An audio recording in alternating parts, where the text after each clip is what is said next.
You're watching Tech Support Forum's YouTube channel.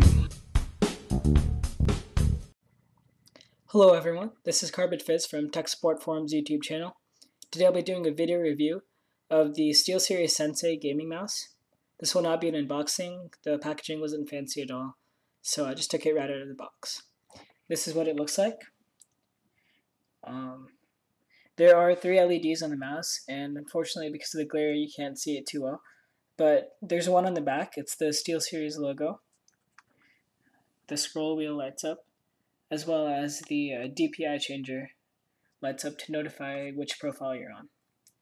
On the bottom there is an LCD screen, which you can upload custom bitmaps to, but it's also used for switching between different button profiles and just overall different profiles in general.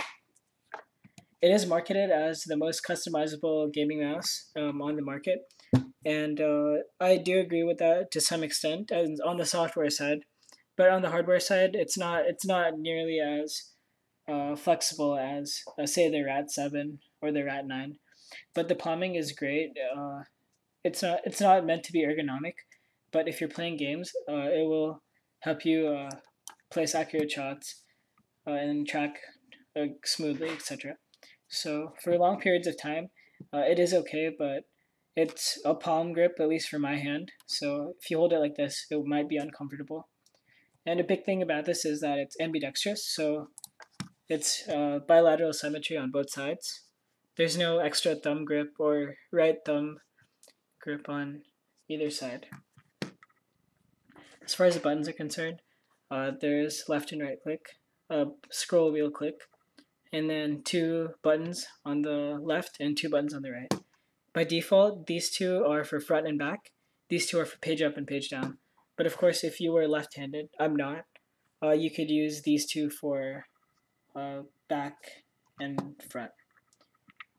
But each button is customizable in the software, which I will get to in just a second. So now that you've seen the hardware of the SteelSeries Sensei, let's look on the software side of things. This is where it gets interesting because since it is claimed to be the most customizable mouse, you will see that the options in the Sensei drivers are unlike anything you've seen in any of the Razer products or its other competitors. So it's called, actually I don't know what it's called, but it's stored right here. And it's called, the SteelSeries engine, and it's loading up. So this is the customization of the SteelSeries Sensei, and I believe that the other mouse, such as the Kana and things like that, use a similar kind of software, but this one is just for their new mouse. And there are different profiles that you can make, obviously, and you can change them on the fly, either on the hardware itself or with the engine. And it does come with default profiles. And SteelSeries is sponsored by popular gaming associations such as Evil Geniuses or EG, Team Fnatic, and SK Gaming.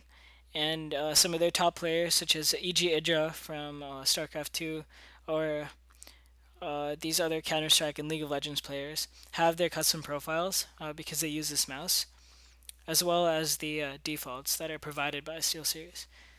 And I have my own customization because the DPI that I prefer is different from most other people.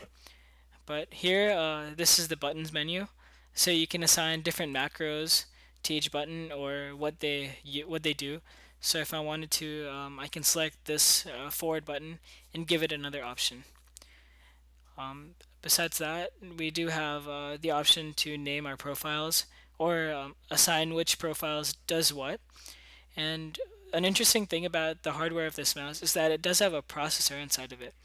It is an ARM processor, so it's probably as powerful as a Pentium from 1998, so it's probably as fast as a really, really old computer.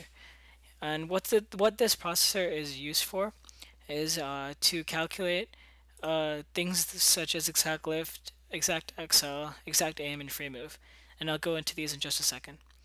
But another thing is that it has its own memory, so that it doesn't don't need to install different drivers or download drivers from their website. It carries its own drivers, and it stores your options inside the mouse itself, or up to the 5 profiles that you assign. So in the settings menu, you have your DPI and CPI. CPI is something that they claim called counts per inch, while DPI is dots per inch. So they say that the measurement of CPI is more accurate, but to me they're pretty much the same thing. I'm at 2000, and since there's 2 options here, this button in the middle is the button that I showed you that was the third LED that lights up, is what changes. Oh, sorry, is what changes these two, what toggles between these two DPIs. So by default, if it's at blue, and I can change the color as well. But if it's at blue, that means that I'm running at 2000 DPI. But if I click it and if it's at green, it means that my mouse sensitivity has switched to 3200 DPI. So I can toggle on the fly. So if there's a circumstance in game where I need lower DPI, I can do that without going into the options. In ExactLift, right here on the side, it says that determines how high you have to raise it. So it's not really a accelerometer, but it's just to make sure that if you move it just above, it won't stop tracking, and you can change how much it does that or how little that it does that. ExactAim is another thing where it says that they claim that the faster you move it, the faster it'll increase your DPI, or the slower you move it, the slower it will be. This might be useful in some cases. To me, I don't use it. This is the most interesting thing for me. It's called ExactAim. It's meant for first-person shooters mainly, but you can probably also use it for RTSs such as StarCraft and League of Legends. But what this does is that when you have a fast movement of your mouse, say that you're using a weapon that does require really fast reflexes, such as maybe an assault rifle, but then you immediately switch in game to a sniper rifle, which you use to get really precise and slow shots. But what that does is that if you increase ExactAim, it will slow down your DPI tracking, or it will slow down the sensitivity of your mouse in simpler terms to suit your need. So the processor inside of it thinks that, hey, this user is moving really fast. Maybe he needs a higher DPI for his in-game action, or this person is making really small adjustments to his mouse, so maybe he will be better off with the lower DPI. And that's what this does. And free move, they're just more mouse correction. It lowers the amount of jittery movements. It allows for smooth movements of your mouse. And here you have your color options. So I'll just make sure that you guys can see my mouse right now. So that's good. And I can change the colors right now. So the biggest color would probably be the back. You can see that the easiest. Which is the logo LED. And it has 16.8 million colors, which are pretty much all the colors in the world, or all the visible colors, which means that the LED can pretty much be anything. So if I see more colors, I have a really big, really wide range of colors that I can choose from. Or if I want to be precise, I can use RGB or hexadecimal. So a big change from blue, which you can see easily, would probably be red. So I'll say OK. And right now it hasn't changed yet, but I'll save my custom profile. And the back LED is red. And once again, I'll make sure you guys can see that easily. And I am using my webcam, so I have to hop in between the Logitech webcam software and my desktop. So there is some of the biggest features of the Sensei.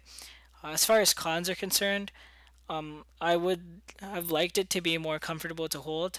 I used to use a Logitech ergonomic mouse for a really long time, probably about 4 years. So after getting used to that and switching over to something that's meant for like hardcore use, it is a little bit different for me. But it isn't too big of a thing. considering all the features I get by using a high-end gaming mouse. So these sell, at least in the United States, for about $80, and if you're lucky, you can get it for 60 to 70. It is a little bit more on the expensive side, but I would definitely say that it's not overpriced, considering all these features that you get with it. Do I need all these features? Of course not. It's kind of overkill, but the price that they're charging for people who would use all these different things, it is definitely worth it. So if you are interested in being a professional gamer, or just like what I use it for, just for everyday use, and you just need a good mouse, I would highly recommend the Sensei. So hope you like this video review. If you thought this led you to buy a new mouse, please give it a like, favorite the video, or subscribe to TSF's YouTube channel. So this is Carpet Fizz, and hope you liked watching my video. Goodbye. This has been another great presentation from the Tech Support Forum YouTube channel. Go to our website at www.techsupportforum.com for all your IT inquiries.